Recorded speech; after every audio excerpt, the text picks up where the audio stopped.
What's going on, everybody? It's your boy C-Zar, and we are talking about Bitcoin Cash. Shout out to the Dragon Riders in the House of the Dragon. Shout out to Senior Scientist too. I watched your most recent video, man, and I heard your requests, my friend.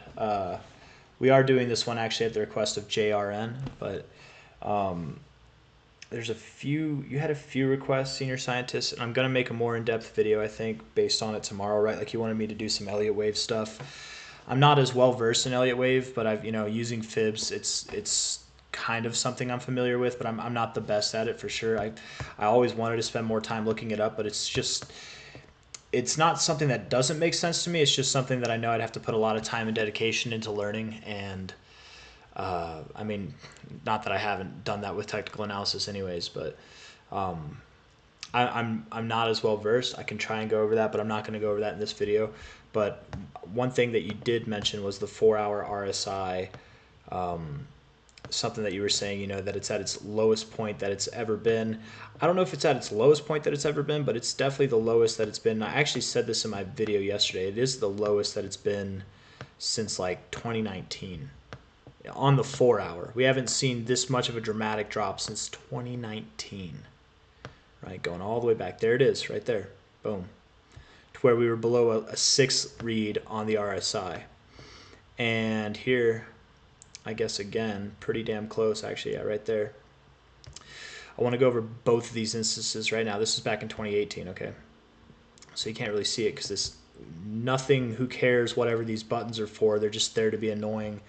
When you found your low in your RSI here, that was not the low in price. It was close to it, but not the low in price, right? Found your low here on the 4-hour. That was pretty close to it. Technically not the low, but this one a little bit different, right? You're definitely in that low range, but you did not move up by any means, and technically you moved lower afterwards, right? In both cases, you did technically move down afterwards. So the way the RSI works and the way that a lot of people, and I'm not throwing you in the loop with this, Senior Scientist, whenever I say this, but a lot of like beginners who are trying to understand the RSI, they look at this and they'll say, "Oh, it's very oversold. That must mean we're at the bottom. It can't go lower, right? And that it's time to buy." And it's logical to think that way, right? But when you've used the RSI, when you like begin to understand what it's really for, it's the relative strength index. That's what RSI stands for. If something's at the weakest it's ever been, like it's showing the weakest reads you've ever been, do you think you're off the hook that easy, right? Like, do you think it's done and it's going to go up? Both times that we saw, the best case scenario was you moved sideways, and even then you still did go lower. The other time you moved lower. And those aren't even all the representations, right? Because anytime that you get oversold, like as soon as you get oversold here, you still went lower, right? That's kind of the point I'm trying to make, is that we've just gotten oversold. We just found our low. I wouldn't be surprised if the next time we move down, we found a higher low in the RSI, but we could absolutely move lower in price, right? Higher lows in RSI does not mean higher lows in price. So I don't, just because of this, I automatically don't assume that that's the low. I hope it is. I hope I'm wrong. I really do. But relatively speaking, for Bitcoin and Bitcoin Cash specifically, I do think they have lower to go. That was at 287. That's a hell of a recovery yesterday. Definitely is. You have some bullish divergence presenting itself. That does not, and it is presenting itself. If we close today, it's printed on there. But that doesn't mean we're doing this. All that would mean is that we just have to move back up here, previous areas of support, potentially check that as resistance, and then we go down, and we can see this final onslaught to the downside. It would not be crazy, right? You take these high points here, you take these high points here, you take these high points here. It wouldn't be crazy to find support in this zone between 280 to 270, just a little bit lower, right? All these people are like, myself included, who've been waiting for the low. I've been trying to call it. That's something that Senior Scientist said like early on in his most recent video, was I've been trying to call the bottom, and I haven't been getting it right. Absolutely not. And I know he means that just literally. He's not talking smack. I get it. I've been calling. I called that the low very confidently. I called that the low of this move, and we went down. I called this the low, this the low, this the low. Here we are. I'm not calling this one the low. So hey guys, that's probably the low, right? Like, it's definitely hard to call the bottoms, right? And best case scenario that I could see, we form some kind of double bottom or like a slightly higher low, but I definitely do believe we'll see prices lower than we are now, probably back below $300 at some point. But genuinely, I think 280 to 270 makes sense to me just on a price perspective. We did go just a little bit below this weekly close here. You've got support right there as well. It wouldn't be crazy to go just down there. And then also you have this support zone back here, which lines up very well. You can see it right with this area here, over here, resistance points back here. I mean, if I put a line right there, right? I put a ray, but we want to do a line. You know, support, resistance, support, literally where you gapped down to, right? It wouldn't be crazy to come down to that. Hey, that's at 277 also. So 270 to 280 is kind of the area that I would expect from a relative low to a relative high point.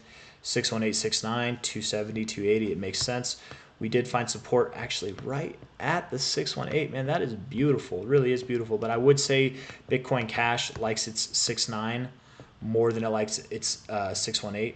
And that's all the way down at 260, so maybe you don't see that. Just because it likes it doesn't mean that it has to go there. But at this point in time, looking at the weekly RSI, looking at the daily RSI, and what we've just seen with the 4-hour RSI, I think we're close.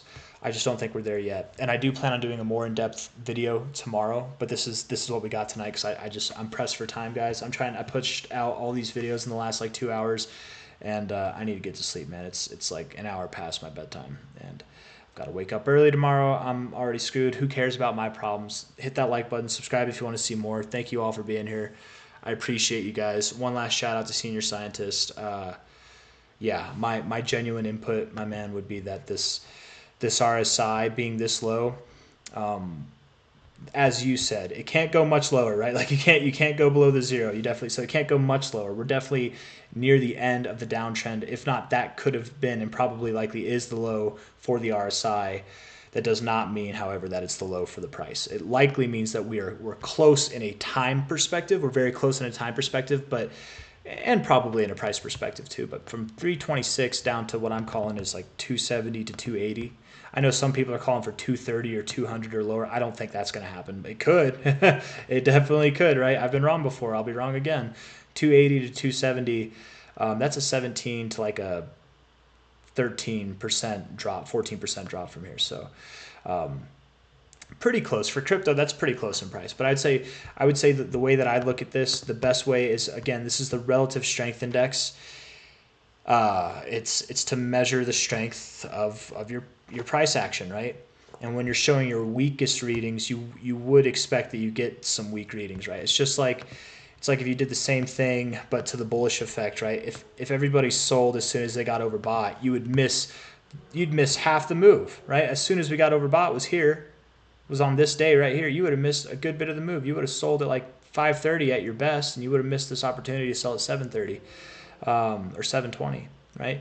You get overbought here. This is when you got overbought. The big move happened later, you know. So it's and don't get me wrong, we didn't just get into the 4-hour, but this was our first interaction in a while.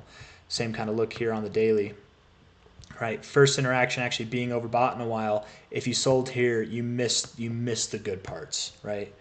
Just like if you buy here because of this, you're probably going to miss the prime opportunity to buy. But I don't expect like this here, how we continued, like we just skyrocketed. I don't expect that's going to happen to the downside. I think we're going to be fine. But I don't know, man. I hope this video makes sense to anybody who's watching it. Thank you guys for being here. I'll see you on the next one. Take care of yourselves. Hit that like button, subscribe. I'll see you tomorrow. Bye-bye.